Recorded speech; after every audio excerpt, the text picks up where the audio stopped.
What is up, Earth's mightiest subscribers? It's Blerd without fear. Welcome back to the channel. Today's video, we're gonna be talking about Blade #1 by Brian Hill and Elena Casagrande. This issue is probably one of the best kickoffs for a Blade comic I think I've ever seen. By and large, Blade comics can be quite mid. And this is coming from a guy who is not like the hugest fan of the character of Blade, but I think Blade is still no less an interesting character, or at least a character who does interesting things. I don't think Blade is as terribly interesting as some of the greatest characters ever made, but no, I think he's a character who does really cool things and is found himself in very interesting situations. And I think by virtue of those things, especially lately with what Jason Aaron did with Blade, having him inducted into the Avengers and then eventually having him become the sheriff of the Vampire Nation, and then more recently with what Danny Lore did by introducing a daughter for Blade. Like, all of these things have been coming together and helping flesh out Blade as a character and making him infinitely more interesting than I think he's ever been. He's not just the one-liners guy anymore. He's not just a guy who comes into the room, beats up all the vampires, kills them, and leaves. He's actually somebody who has a bit more depth than what we're used to seeing him have, and with that new depth must come a new enemy. And in this, we're introduced to a entity known as the Adana. The Adana is someone that we don't really know a whole heap of a lot about. All we know is that vampires and werewolves seem to be keenly aware of who and what this new entity is, with the vampires seemingly referring to this entity as the Darkness, and with a werewolf by the name of Tanaka, who Blade speaks with over the course of this issue, referring to the Adana as something that could destroy the first and second world. And by first and second world, what that essentially means is the just, regular, everyday, mundane world and the supernatural world as well. But what we don't know about this is why this new enemy is so smitten with Blade. And I think it kind of comes from the whole first and second world deal. The idea that Blade is someone who doesn't just walk in one world, he walks in both. He is a Daywalker. He is half human, he is half vampire. Therefore, he is a little bit of both in a sense. And I think that Adana just finds Blade incredibly interesting.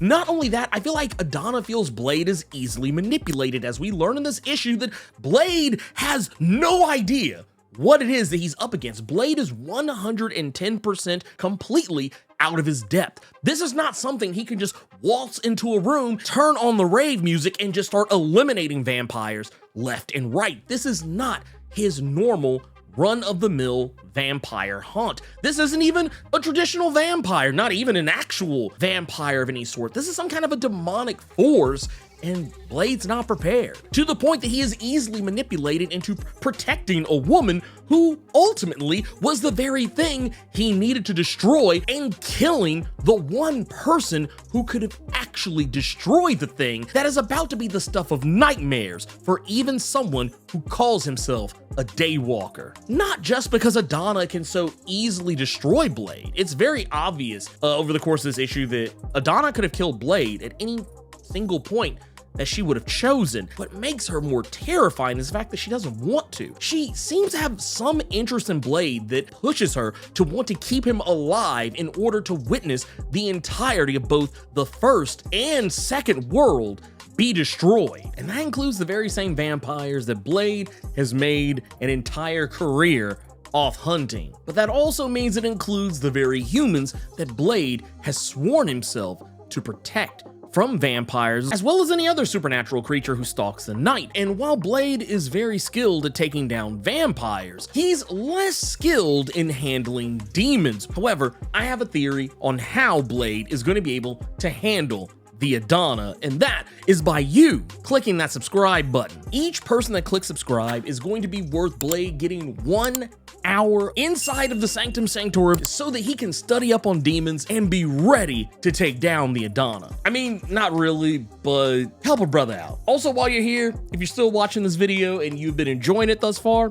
click that like button. What makes matters even more crazy is she also possesses the one weapon that can actually kill her. The very weapon that the so-called assassin that Blade assumed was trying to kill Dana Smith, the woman who ultimately was possessed by the Adana. When Blade killed that assassin, the Adana, once she took full possession of Dana Smith, took possession of not only her, but possession of that weapon. We don't know what it is. It's something that's made out of a special material. It's never stated exactly what it is, just that it is a special metal. With how Mysterium has been making the rounds as of late, jumping out of the X-Men corner of the Marvel Comics universe and jumping over into other corners of the Marvel Comics universe, as of late, we've seen it jump over into the Scarlet Witch side of things, as well as we've also seen it jump over into the Iron Man side of things. I wonder if this weapon that is being wielded by this assassin that is now in the hands of the Adana, part of me wonders if it is, in fact,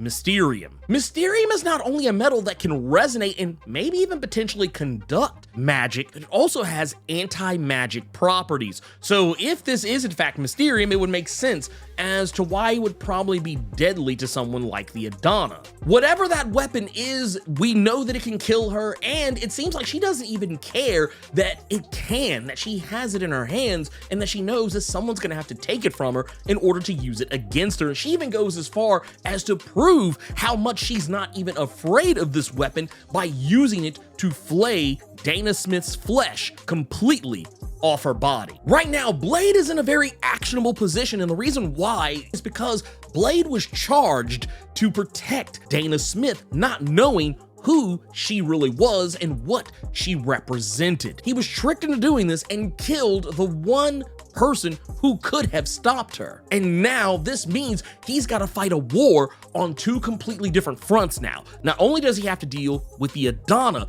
but now he also has to deal with the organization who sent that assassin. That organization had captured Blade after the events of his encounter with the Adana, where she left him for dead, knowing that he would eventually heal, but probably also knowing he would be captured by the assassins who were originally intended to kill her. Now Blade has to defend himself against not only those assassins, but also the Adana herself. But he's gonna have a little bit of help there, and this is what's gonna kind of make for a very interesting, what I feel is gonna be a very good buddy cop situation going on here, where we have a new character by the name of Rotha, who is the sister of the man Blade killed. The assassin that was supposedly the one person who had trained their entire life to kill the Adana. For whatever reason, Rotha seems to be of the belief that maybe Blade can still be of use, despite the fact that he had killed her very brother. So Blade won't have to fight this war alone, but part of me wonders if we're gonna see his daughter,